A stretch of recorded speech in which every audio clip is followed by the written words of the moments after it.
शहर हैदराबाद में रोज़ बरोज़ ट्रैफिक बढ़ती जा रही है। मेट्रो रेल की दस्तयाबी और नए फ्लाईओवर्स के बावजूद आवाम के लिए ट्रैफिक के मसाइल में कमी नहीं आई है। ट्रैफिक पुलिस ने एम्बुलेंस गाड़ियों के सायरन पर पाबंदी आयद की है। शहर की सड़कों पर एम्बुलेंस गाड़ियों के नए कवानीन शुरू किए गए हैं। एम्बुलेंस गाड़ियों के सायरन पर चालान का इम्कान है और गाड़ियों की जब्ती भी मुमकिन है।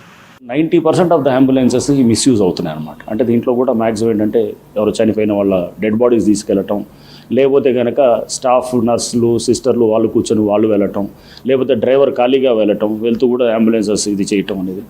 దాంతో ఏమవుతుందంటే ఒక జంక్షన్లో ఒకటికి కొన్ని ఇస్తున్నప్పుడు వేరే వాళ్ళందరినీ ఆపాల్సిన పరిస్థితి. ఇవన్నీ సమస్యలు వస్తున్నాయి కాబట్టి సిస్టమ్ని సెటరేట్ చేయడానికి ఈ ఆలోచన చేయడం కూడా జరిగింది.